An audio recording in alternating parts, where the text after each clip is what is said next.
Okay, in this little tutorial, we're actually going to look at the assignment, the memo. So we're going to go back. I've got the screen open, but I'm just going to go back and make sure you know where to find it. In Module 2, you'll find all of your assignments under Write and Communicate folder, which is standard procedure for most of your modules. So by now, you should have completed 2.1, email your instructor, and 2.2, post to the discussion board. So let's have a look at the formal memorandum. Okay, so assume that you are given $1,000 to donate to a charity of your choice. Now we're going to use this charity for the next 3 modules. So pick a charity that is important to you and near and dear to your heart. This assignment is to write a memo to me explaining your choice of charity and why you're going to use it. You will use the charity for the following assignments. Next module, you're going to write a business letter to that charity. And then in Module 4, you're going to write a personal, persuasive essay about that charity. So pick a charity that you want to research and you want to learn a lot about.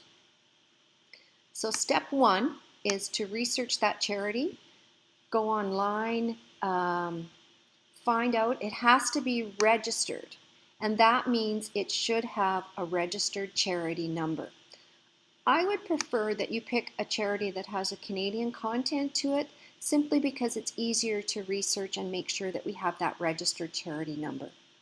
Many international agencies do have locations in Canada that will suit the purpose. Again, bookmark the sites you found because you will be using this information for the next 3 modules. There's a couple of websites. If you don't know where to look, there's a couple of websites available for you to give some good search to your charity. Step 2 is actually writing the memo. You are going to write me a memo using word processing program.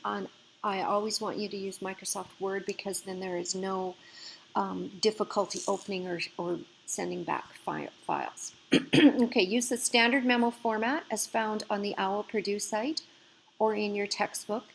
But keep in mind that the textbook, I believe the textbooks is modified format, whereas the OWL Purdue is block format, and we want the block format.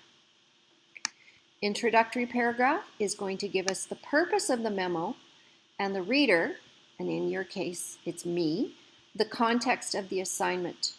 Include the charity's full name and registration number. In the body's paragraph, present an itemized list of reasons why you've selected the charity. Now, you can use bulleted form or numbered form, but you do need to use complete sentences. So you may have a few sentences introducing the charity, and then you've got point 1, point 2, and point 3. Each point supporting your reasons, each of your 3 points supporting why you've selected that charity should have some details to back it up. So for example, if you were to say, I'm going to support the Canadian Cancer Society for 3 reasons. 1, it's a good cause. 2, my family members have suffered from cancer. 3, it helps many people with research. That's not enough information. You need to have quite a bit more information for that because remember, this memo is going to be almost a whole page long. When you save your file, I really want you to use the following format for your file. I like the course name first, and English 090 will be fine, or 0090. I want your first name, then your last name, and then the word memo or memorandum. That's simply because, it's very easy for me to find your files then, and easy for you to find them as well. So it's a good file naming protocol. I have found that many businesses insist that you follow this type of format. I worked for a curriculum consultant at the college for 3 years and worked on a lot of course development. And this is one of the things we insisted when we were mailing documents back and forth to prevent confusion, is that we had a standard format for naming them. Step 3, grade your memo. Now, there is I want you to do this so that you have had a good look at all the criteria for this. Grading your memo, self-grading your memo is 2 reasons. One, I know that you've looked at the criteria and you're aware of how you're going to be marked.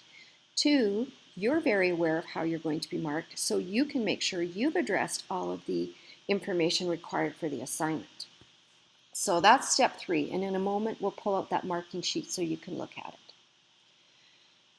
Your self-assessment does become part of your mark, so it's important that you do that. This document says you can save your evaluation as a separate file. I think you can put it all together on one file. So you copy and paste your memorandum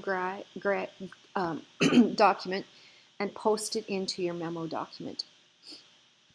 Okay, so here's the marking sheet. There is a Word document format available for you. You'll tell that we're using the format where you have the message headers, the correct blocking and spacing. So use the blocking and spacing as identified in the OWL Produce site. You give yourself a score of what you feel is important out of 8. Your textbook recommends that you initialize.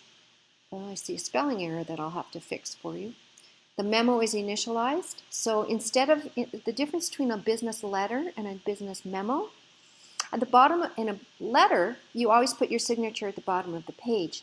But in a memo, what you do in the header is you initialize on the right-hand side where you've got your name and your position title, you would simply put initials. So if this was your name and title on this line, you would initialize it right beside the C and G. Now, because this is online and electronic, you can put in the text using italics or something like that. Okay, the content. The introductory paragraph is going to include the 4 W's. Who, what, where, when, and why. So who, remember you're writing to me. What charity have you picked? Where are they and why have you picked them? Very briefly. Now the second paragraph lists why. Sentence structure, I will be looking to see that you have no sentence fragments run on or lack of clarity. So that means you need to run it through a grammar check or a spelling checker. Same with the grammar. We want your verb tense, pronoun usage, etc. Correct punctuation, spelling, capitalization. But most importantly, the business tone is used the business tone is used throughout your document. So you've got a nice professional sounding letter. And you have no abbreviations, slang, or contractions. All right, so that's the self-assessment. I'll just go back and show you where you can find the Word document version of that. Let's go back into the Write and Complete. If you look in the resources, you'll find the Word document format for that. So you just open that up, open up Microsoft Word, and let's get that open.